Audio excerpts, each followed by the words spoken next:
Hello student, start करते हैं exercise 3.2 question number fifth. Question number fifth क्या है?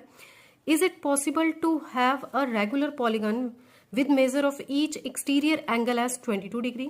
एंड इसका बी पार्ट क्या है? Can it be an interior angle of a regular polygon and why. Firstly A part solve करते हैं। A part में उन्होंने क्या बोला है? Is it possible to have a regular polygon with measure of each exterior angle as 22 degree. उन्होंने बोला कि क्या कोई ऐसी रेगुलर पॉलीगन है जिसके हर एक एक्सटीरियर एंगल, बाहर वाला एक्सटीरियर एंगल क्या हो हमारे पास 22 डिग्री। सो स्टार्ट करते हैं सोल्यूशन। ए पार्ट का सोल्यूशन स्टार्ट करते हैं। ए पार्ट में उन्होंने बोला है कि क्या ये एक्सटीरियर एंगल हो सकता है। हम ले लेते हैं given that exterior angle is, let exterior angle is, exterior angle कितना हमने लिया है? 22 डिग्री। फर्स्टली हम नंबर ऑफ साइड फाइंड करते हैं। नंबर ऑफ साइड्स अगर होल नंबर में आ जाती हैं तो हमारा ये एक्सटीरियर एंगल हो सकता है। अगर number of side whole number में नहीं आती है तो ये हमारा एक्सटीरियर एंगल किसी भी पॉलीगन का नहीं हो सकता। ठीक है, सो फाइंड कर लेते हैं नंबर ऑफ साइड्स किसके इक्वल होती हैं। हमारे पास फॉर्मूला होता है 360 upon exterior angle. Exterior angle कितना है? 22 डिग्री। इसको हमने सॉल्व किया, कटिंग की, यहाँ पे कितना आ गया हमारा? 180। सो 180 अपॉन 11 आया। अब इसको दोबारा सॉल्व करेंगे तो ये आंसर पॉइंट्स में आएगा, ये प्रॉपर डिविजिबल नहीं है। सो हम इसमें क्या लिख देंगे? 22 इज नॉट डिवाइजर ऑफ 360। 360 का 32 डिवाइजर नहीं है। Therefore so this is not possible. This is so this is not possible. Not possible to have a regular polygon,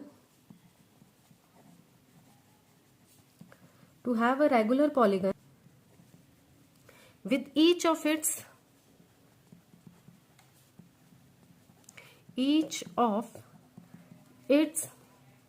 interior angle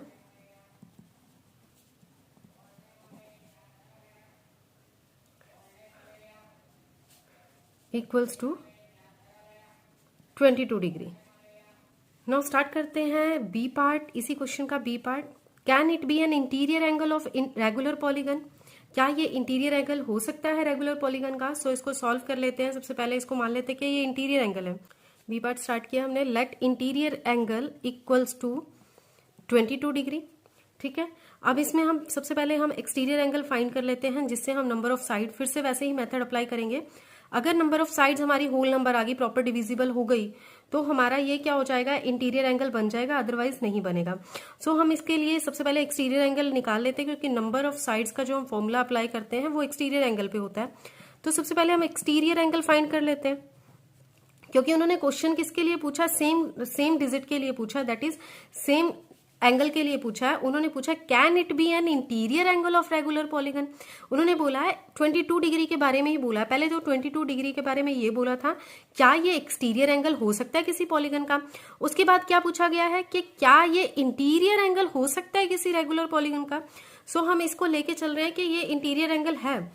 so exterior angle equals to क्या आ जाएगा?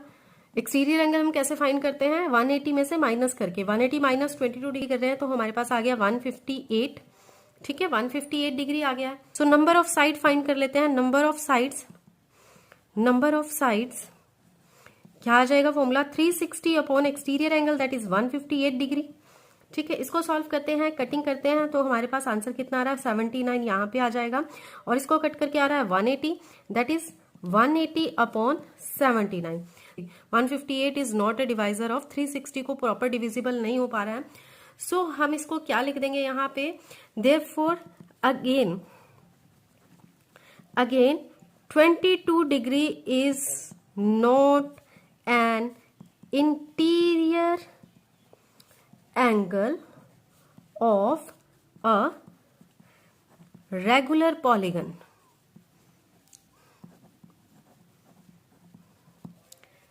Clear है? Start करते हैं question number 6। Question number 6 क्या है? ए part start करते हैं। What is the minimum interior angle possible for a regular polygon and why. किसी भी रेगुलर पॉलीगन का मिनिमम इंटीरियर एंगल क्या हो सकता है, ये हमने फाइंड करना है। ठीक है, सो सबसे पहले हम इसको अज्यूम कर लेते हैं, consider a regular polygon of least. हम देख लेते हैं कि कौन सी रेगुलर पॉलीगन होती है, सबसे छोटी रेगुलर पॉलीगन कौन सी है हमारे पास, ट्रायंगल, इक्विलेटरल ट्रायंगल। सो उसी को अज्यूम कर लेते हैं।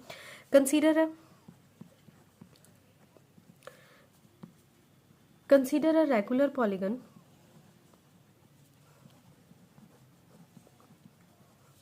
of least number of sides, that is 3 sides, is equilateral triangle.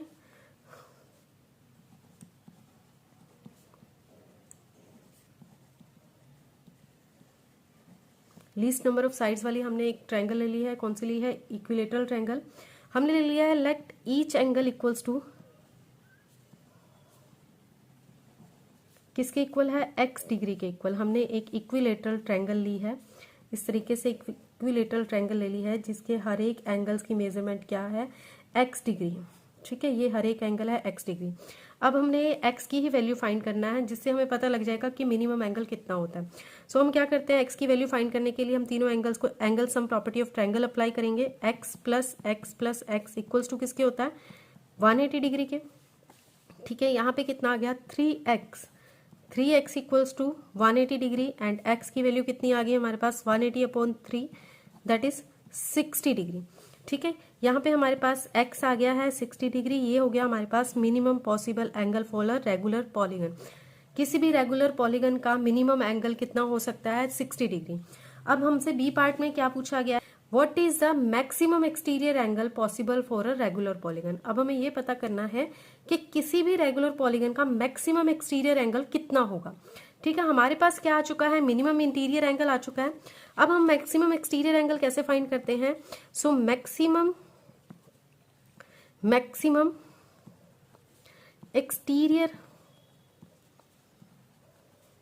Angle of a regular polygon किसके इक्वल आ जाएगा, जब हम 180 में से मिनिमम एंगल को माइनस कर देंगे। मिनिमम एंगल कितना है हमारे पास, 60 डिग्री आ गया। सो इसमें से अगर हम माइनस करेंगे तो हमारे पास कितना आ गया है, 120 degree is the maximum exterior angle for a regular polygon. ठीक है।